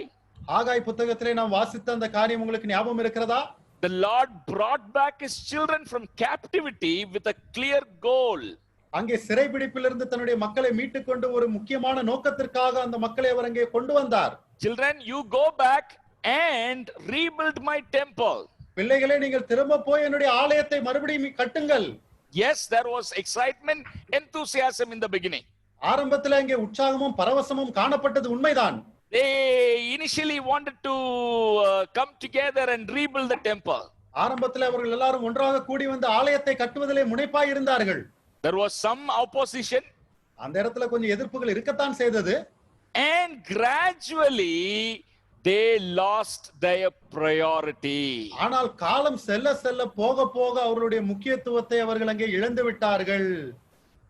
You know what? They kept on postponing the work on the temple. என்னாச்சு தெரியுமா? தேவனுடைய ஆலயத்தை கட்டக்கூடிய அந்த வேலையை அவர்கள் தள்ளி போட்டுக் கொண்டே இருந்தார்கள். Oh, the time has not come. We will do it another time. Maybe the next year. Maybe the next season. இன்னும் நேரம் வரல, நம்ம இன்னொரு நாள் பார்ப்போம், அடுத்த வருஷம் பண்ணிக்கலாம், இல்ல அப்புறமா தொடர்ந்து பண்ணுவோம்னு சொல்லி அப்படி தள்ளி போட்டுட்டே போனாங்க. What was the real reason? ஆனால் உண்மையான காரணம் என்ன? Now they were so occupied with their own self. They were living in paneled houses. Everything was going so smoothly for them. They gave least importance to their spiritual reality. இப்பொழுது அவர்கள் எல்லாம் மிகவும் சௌரியமான ஒரு வாழ்க்கையை வாழ்ந்து கொண்டிருக்கிறார்கள். அவர்கள் மச்சுப்பாவான வீடுகளிலே வாழ்ந்து கொண்டிருக்கிறபடினாலே ஆவிக்குரிய காரியங்களுக்கு அவர்கள் மிக குறைவான முக்கியத்துவத்தை கொடுக்கக்கூடியவர்களாய் மாறி போனார்கள். That is why the Lord sent his prophet Haggai, pleading with them, please consider your ways. ஆகவே தான் தேவன் தன்னுடைய தீர்க்கதரிசியான ஆகாயை அனுப்பி அவர்களோடு கூட மன்றாடினார், உங்கள் வழிகளை விசாரித்து பாருங்கள் என்று சொன்னார். What are those things that you're giving priority in your life? உங்களுடைய வாழ்க்கையில நீங்கள் எப்படிப்பட்ட காரியங்களுக்கு நீங்கள் முன்னுரிமை கொடுக்கிறீர்கள்? We will always have both needs at any given point of time. நம்முடைய வாழ்க்கையினுடைய எல்லா சூழ்நிலைகளிலும் இந்த இரண்டு தேவைகளும் நமக்கு இருந்து கொண்டே தான் இருக்கும். But never give your first priority to the material needs that you have. ஆனால் ஒருபோதும் உங்களுடைய உலக பிரகாரமான தேவைகளுக்கான ஒரு முக்கியத்துவத்தை மட்டும் நீங்கள் கொடுத்து விட்டு இருக்கக்கூடாது. Secondly, I'm asking the same question again. இரண்டாவதாக அதே கேள்வியை நான் மீண்டும் கேட்கிறேன். What is this kind of temptation? இது எப்படிப்பட்ட சோதனையா, எந்த விதமான சோதனையா இருக்கிறது? Why did Jesus resist it? ஏன் ஆண்டவர் இயேசு கிறிஸ்து இதை எதிர்த்தார்? This is the temptation to listen to the voice of the devil. இந்த சோதனையானது பிசாசனுடைய சத்தத்திற்கு செவி கொடுக்கக்கூடிய ஒரு சோதனையா இருந்தது. Now, as I said, although there was a real need before Jesus, நான் உங்களுக்கு சொன்ன வண்ணமாக ஆண்டவர் இயேசு கிறிஸ்துவுக்கு முன்பாக உண்மையாகவே ஒரு தேவை அத்தியாவசியம் இருந்தாலும் கூட, and he had the power within himself to do what the devil was saying, அங்கே பிசாசு சொன்னக்கூடிய அந்த காரியத்தை செய்வதற்கான ஆற்றலும் வல்லமையும் அவருக்கு இருந்தாலும் கூட, it was a good suggestion from the devil. அங்கே பிசாசு சொன்ன யோசனை நல்ல யோசனை தான். But Jesus discerned, ultimately this is the voice of the devil. ஆனால் ஆண்டவராக இயேசு கிறிஸ்து அங்கே பகுத்தறிந்தார், என்னவென்று சொன்னால் இது பிசாசனுடைய சத்தம் என்பதை நிதானித்தார். Very good counsel, ரொம்ப நல்ல ஆலோசனை, very good suggestion. ரொம்ப நல்லா சொன்னான் அவன். He came and said, Ayya, you're feeling hungry, right? he reminded Jesus, you are son of God, you have the power, right? And therefore it's a very simple thing. Do it.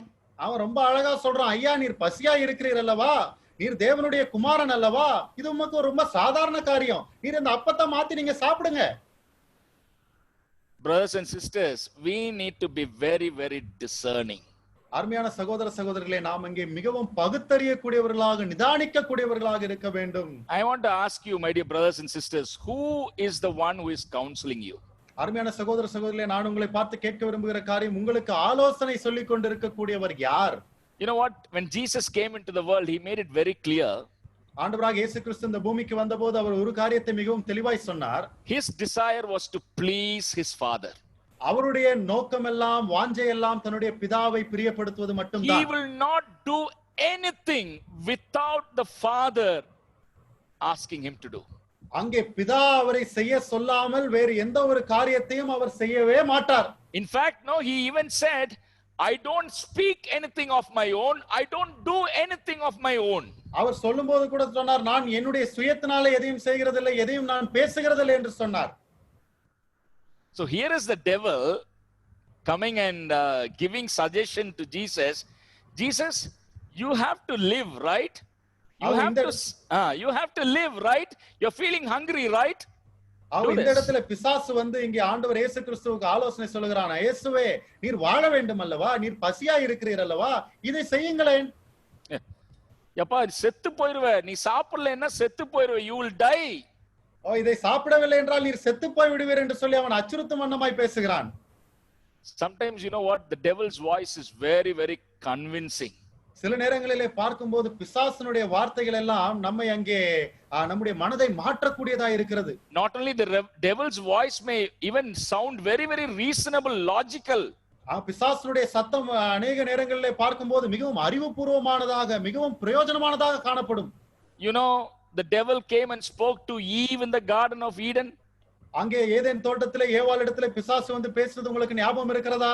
How did he speak to the lady there? ஏவாள் இடத்திலே அவர் அங்கே எப்படி பேசினான்? Very good suggestion. ரொம்ப நல்ல ஆலோசனை. See, it is good for food. அங்க ஆகாரத்துக்கு இது நல்லது. Not only that, you will become like God. அது மட்டுமல்ல, நீ தேவனை போல் மாறி விடுவாய். Why do you have to live like this strange human being? இப்படிப்பட்ட வினோதமான மனிதனாய் நீ வாழ வேண்டிய அவசியம் என்ன? Why do you have to always live under the commandment of that God? You yourself can become God. எப்ப பார்த்தாலும் அந்த தேவன் சொல்வதை கேட்டுக்கொண்டு அவருடைய கட்டளைப்படியே நீ எதுக்கு வாழணும்? நீயே தேவனா மாறி இல்லாமே. Very good suggestion. ரொம்ப நல்ல ஆலோசனை. You also remember when Jesus and his disciples, they were at a place called Caesarea Philippi. அங்கே ஆண்டவர் இயேசு கிறிஸ்துவும் அவருடைய சீஷர்களும் அங்கே செசரியா பிலிப்பி என்று சொல்லக்கூடிய ஒரு பட்டணத்தில் இருந்தார்கள். That was the first time Jesus started openly sharing with them about his suffering and the cross. அங்கே தன்னுடைய பாடுகளை குறித்தும் அவர் சிலுவையில் அனுபவிக்கக்கூடிய காரியங்களை குறித்தும் அவர் அந்த இடத்திலே தான் முதல் தடவையாக தன்னுடைய சீஷர்களோடு பகிர்ந்து கொள்கிறார். Our hero Simon Peter, நம்முடைய கதாநாயகன் சீமோன் பேதுரு அங்கே வருகிறார். He came out with a very good suggestion.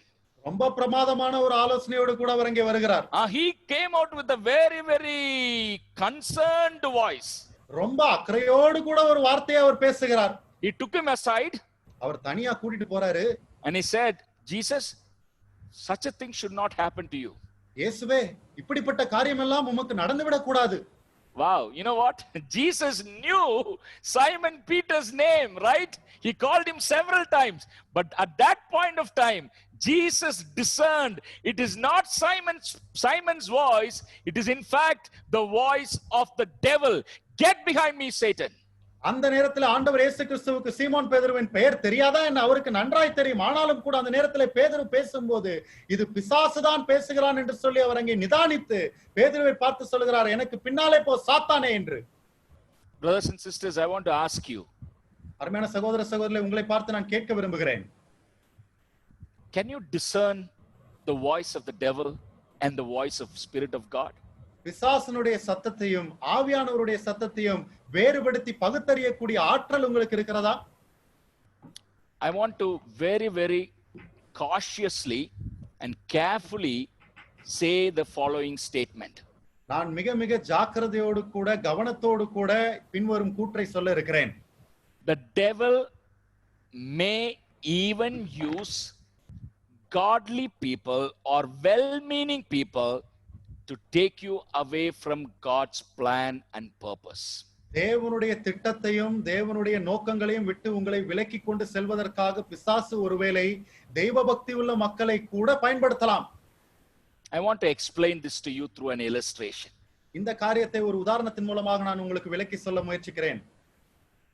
There was this young man, a dynamic young man who had committed his life to serve the Lord among a barbaric group of people.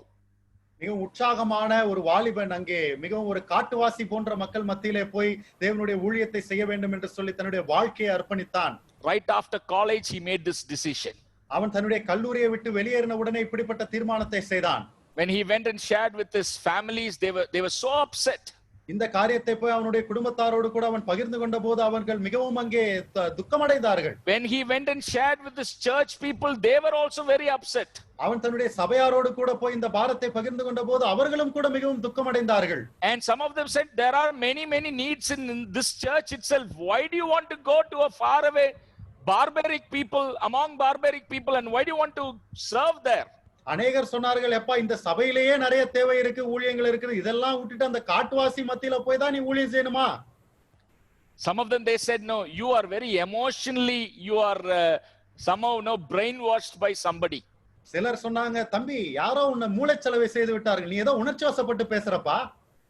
And the church arranged a man by name, an elderly man, a church man by name Dr. Dixon, to talk to this young man. ஆகவே இந்த வாலிபனோடு கூட பேசும்படியாக மிகவும் மூத்த சகோதரனாகிய ஒரு சகோதரனை சபையார் ஏற்படுத்தினார்கள். அவருடைய பெயர் தான் doctor Dixon. And they both were sitting again facing each other. அவர்கள் இருவரும் ஒருவரை ஒருவர் அங்கே பார்க்கக்கூடிய நிலைமையில உட்கார்ந்திருந்தார்கள். Dixon was saying this and that to convince the young man not to go there as a missionary. அந்த இடத்திற்கு ஒரு ஊழியனாக இந்த வாலிபன் போகக்கூடாது என்பதற்காக இந்த டிக்சன் என்று சொல்லக்கூடியவர் பல காரியங்களை அவர் அங்கே சொல்லுகிறார். The young man was trying to tell Dr. Dixon, no, this is the Lord's leading and I have to do the will of God. அந்த வாலிபன் அந்த டாக்டர் டிக்சன் இடத்துல சொல்லுகிறான், ஐயா இதுதான் கர்த்தருடைய சித்தமாய் இருக்கிறது, கர்த்தர் என்னை இப்படித்தான் நடத்துகிறார், கர்த்தருடைய சித்தத்தை தான் நிறைவேற்ற வேண்டும். After a few hours of conversation, Dixon was so frustrated that he couldn't convince this young man. ஒரு சில மணி நேரங்கள் இப்படியாக அவர்கள் சம்பாஷித்த பிற்பாடு அங்கே டிக்சன் அவர்கள் மிகவும் விரக்தி அடைந்தார், இந்த வாலிபனை இங்கே திருத்தவே முடியவில்லையே என்று சொல்லி. So he got up from the chair, looking at the young man, he shouted, you go if you want to go, the cannibals will eat you. அவர் அந்த நாற்காலியிலிருந்து எழுந்து அங்கே கோபத்தோடு அந்த வாலிபனை பார்த்து சொன்னார், நீ போக வேண்டும் என்றால் போ, அந்த காட்டுவாசிகள் உன்னையே தின்று விடுவார்கள். Politely, this young man by name John Payton, he looked at that elderly Dixon and he said, John Paton என்று சொல்லக்கூடிய இந்த வாலிபன் மிகவும் அங்கே பணிவாக அந்த மூத்த சகோதரனை பார்த்து சொன்னார், sir, you are already old. ஐயா உமக்கு ஏற்கனவே வயசாயிருச்சு. You will also one day die. நீரும் கூட ஒரு நாள்ல செத்து போவீர். And they will bury you. அவங்க உங்களை அடக்கம் பண்ணுவாங்க. And in the ground you will be eaten by the worms. அப்பொழுது மண்ணிலே புதைக்கப்பட்ட பிற்பாடு புழுக்கள் வந்து உம்முடைய சரீரத்தை சாப்பிடும். So I don't mind whether I am eaten by worms or by the cannibals. அதனால புழுக்கள் உடம்ப சாப்பிட்டா என்ன அல்லது காட்டுவாசி ஜனங்கள் உடம்ப சாப்பிட்டா என்ன, ஏதோ பரவாயில்லைங்க எனக்கு. One day when our Lord Jesus comes, I will also receive the same glorious body like your glorious body. So ஒரு நாளிலே ஆண்டவர் இயேசு கிறிஸ்து வரும்போது உமக்கு கிடைக்கக்கூடிய அதே மகிமையின் சரீரத்தை அவர் எனக்கும் கொடுப்பார்.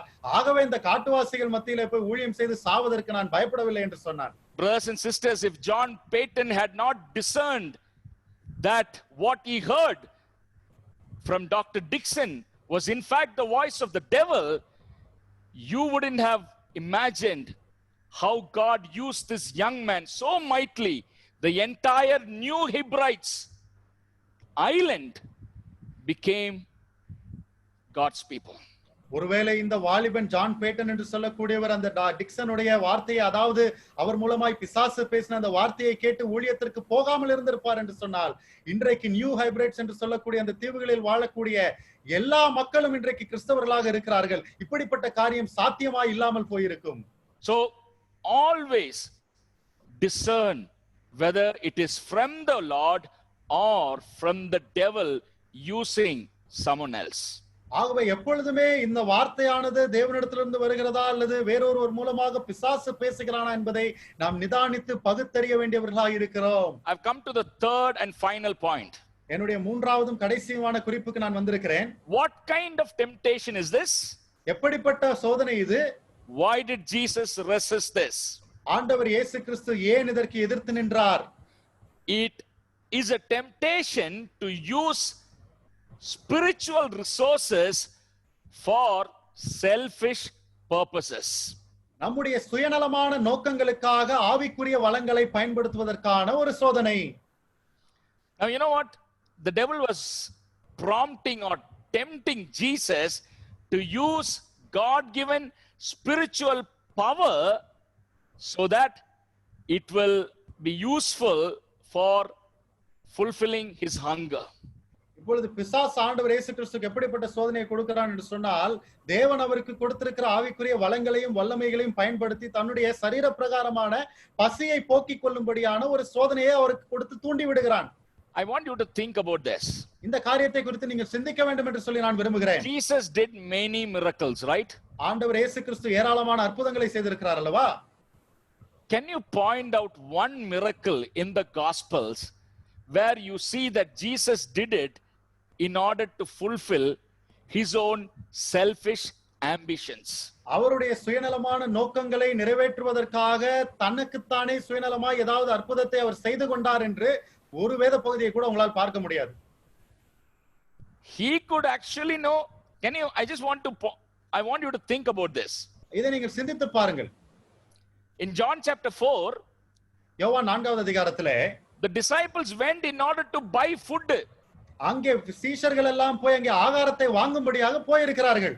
Here is God man who with 5 loaves of bread and 2 fish who fed more than 5,000 people.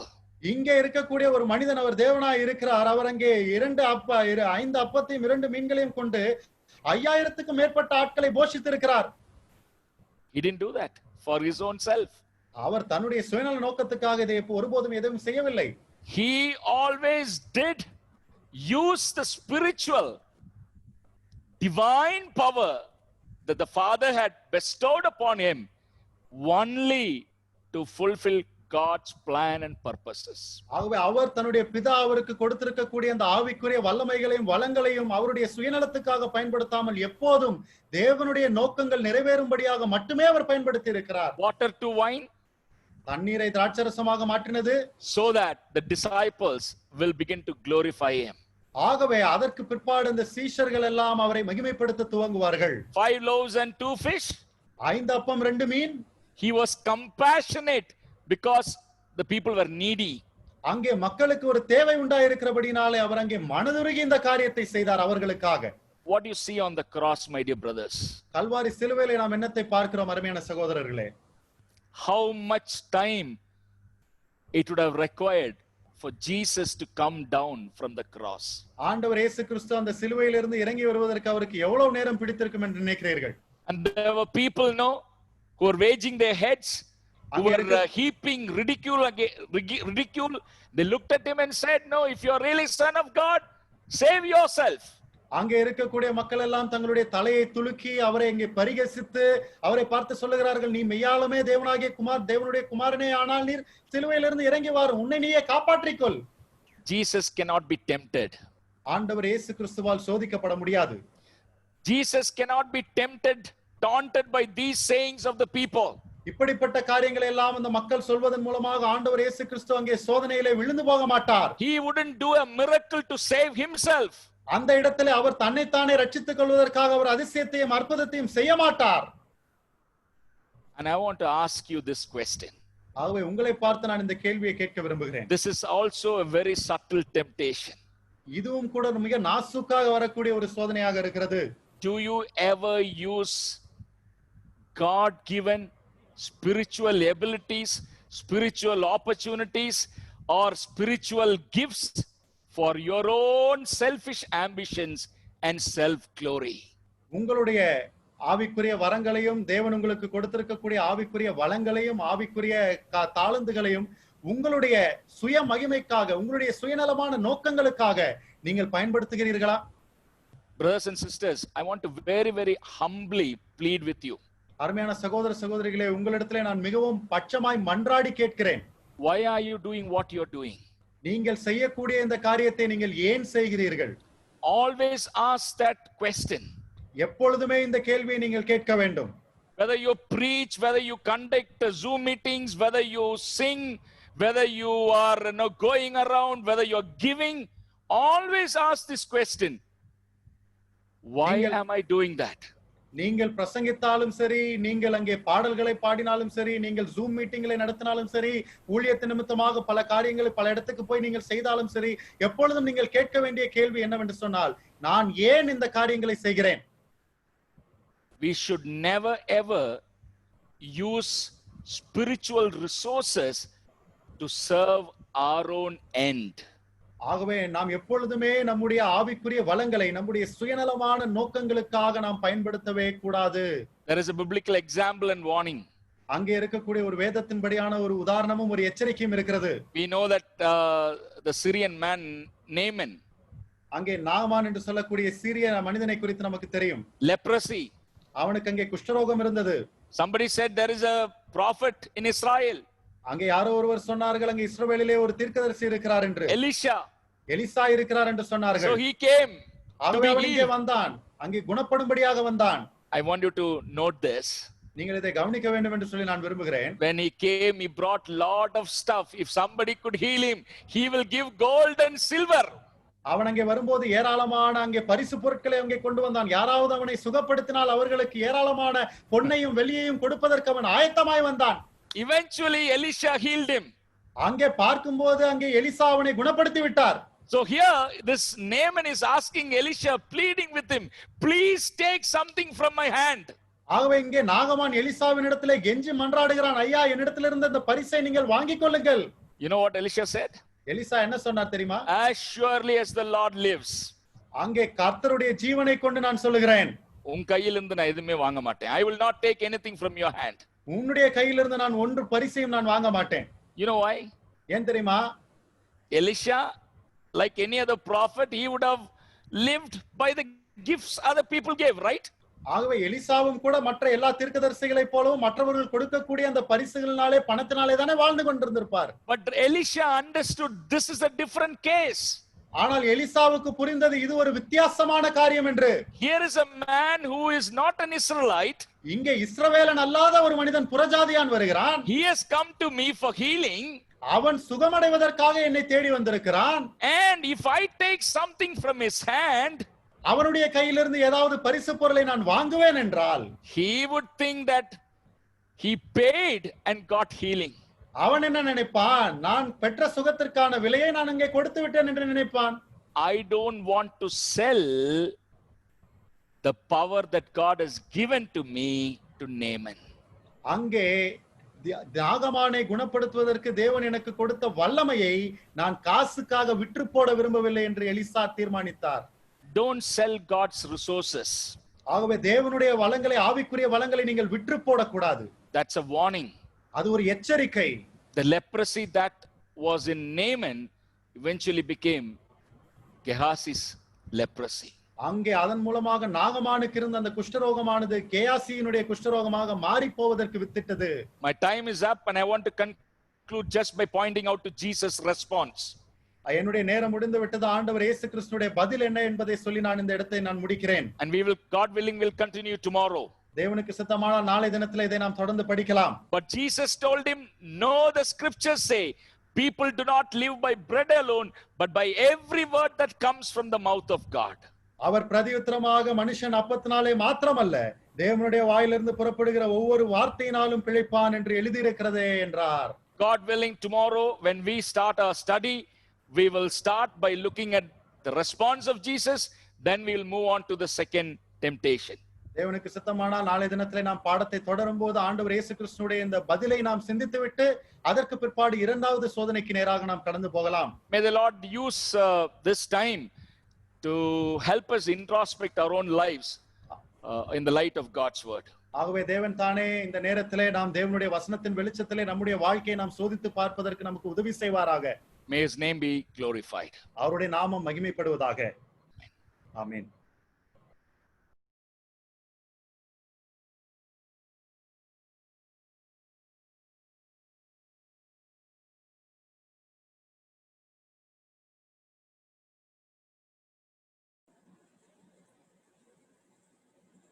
Once again, may God's name be glorified.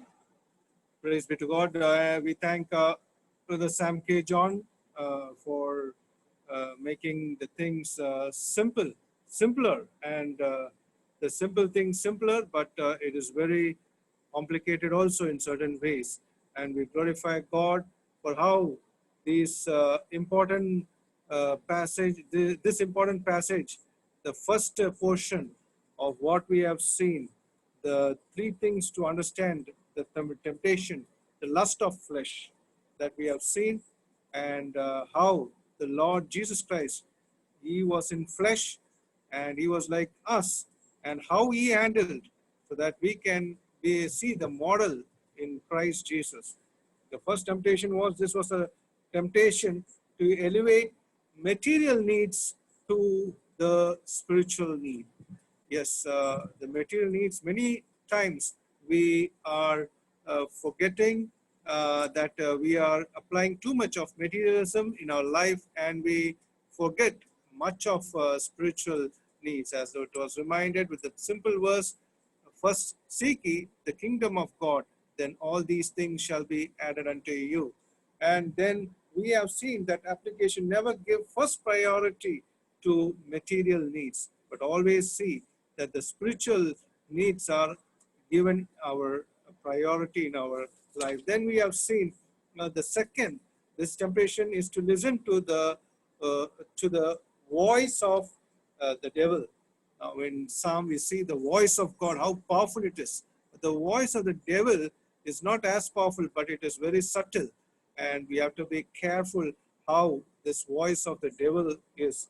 For we have to discern, the application is we have to discern the voice of the Satan, as the apostle Peter, but he was then the disciple, and he did not know many things, and how he was fooled by the voice of the Satan, and he tried to advise the Lord Jesus Christ. Now the third point is, this temptation was to use spiritual power for selfish purposes. Now, the application for this is never use spiritual resources for our own ends, for our own needs. That is very important. I was very much interested in that story of John Patton, and that really shows all these many factors in that man of God had used. He used it in the spiritual way, and God used him to make that whole island in the Christian view for the glory of God. Now today also we had the first day, and Brother Sam K. John had dealt this subject, and we praise God for him. And again we thank God for how he had accepted our invitation, and we once again give all glory to God. Now we also thank Brother Surendran from Royapuram Christian Assembly, Chennai, for having translated in the most blessed way. We praise God for him also. And of course, Brother Shibu, for the songs he had sang. We praise God for him. And we praise God for each one of you for having joined in. And definitely, I'm sure you would be encouraged by these verses, by these words. And as you are listening, as you listen, as you have listened, may your faith increase, but not just be listeners alone, but let us be doers also to what has been said, so that God's name may be much more magnified in our lives as Christians for the glory of God. Now, for the closing prayer, I request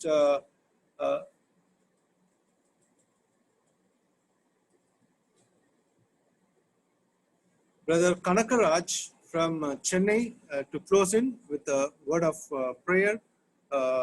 Over to Brother Kanakaraj. Please close in with a word of prayer. நான் ஜெபித்து இந்த கூட்டத்தை முடிக்கலாம். அளவில்லாமல் நேசிக்கிற பரலோகத்தின் பிதாவே, உம்மை துதித்து உம்மை ஸ்தோத்திரிக்கிற தகப்பனே, இந்த மாலை நேரத்துக்காக உமக்கு நன்றி செலுத்தி உம்மை துதிக்கிறோம். ஆண்டவரே, இந்த நாளிலும் கூட லாக்டவுன் பீரியட்ல ஆண்டவரே வீட்டில அமர்ந்திருக்கிற இந்த சமயத்துல ஆண்டவர் இப்படியாக இந்த இணையதளத்தின் மூலமாக உடைய ஊழியக்காரர் மூலமாக எங்களோடு கூட பேசி வருகிற ஜீவனுள்ள வார்த்தைகளுக்காக உமக்கு நன்றி செலுத்தி உம்மை துதிக்கிற தகப்பனே. ஆண்டவரே, வேதத்துல வாசித்த பிரகாரமாக நம்முடைய பலவீனங்களை குறித்து பரிதபிக்க கூடாத பிரதான ஆசாரியர் நமக்கு இராமல் எல்லாவிதத்திலும் நம்மை போல சோதிக்கப்பட்டும் பாவம் இல்லாதவராய் இருக்கிற பிரதான ஆசாரியர் நமக்கு இருக்கிறார் என்று சொல்லி ஆண்டவர் வேதத்துல பார்த்தோமே தகப்பனே. ஆண்டவரே, இந்த சோதனையான சமயத்துல எங்களுக்கு ஒரு ஆறுதலான செய்தியை நம்முடைய ஊழியக்காரர் மூலமாக கொடுத்ததற்காக உமக்கு ஸ்தோத்திரம் தகப்பனே. விசுவாசிகளா இருக்கிற எங்களுடைய ஜீவியத்துல எப்படி இந்த சோதனையை மேற்கொள்ள வேண்டும் என்று சொல்லி வேத வசனத்தின் மூலமாக பரிசுத்த ஆவியான உதவியோடு கூட ஆண்டவரே ஊழியக்காரர் மூலமாக திட்டமும் தெளிவுமாக எங்களோடு கூட பேசினதற்காக உமக்கு ஸ்தோத்திரம் தகப்பனே. ஆண்டவரே, இந்த நாளிலும் கூட கர்த்தாவே கண்ணின் நிச்சை மாம்சத்தின் நிச்சை ஜீவனத்தின் பெருமை ஆண்டவர் எப்படியாக ஆண்டவரே இந்த உலகத்தில் இருக்கும் பொழுது அந்த சோதனையை ஜெயித்தீர் என்று சொல்லி நாங்கள் பார்க்கிறோம் தகப்பனே.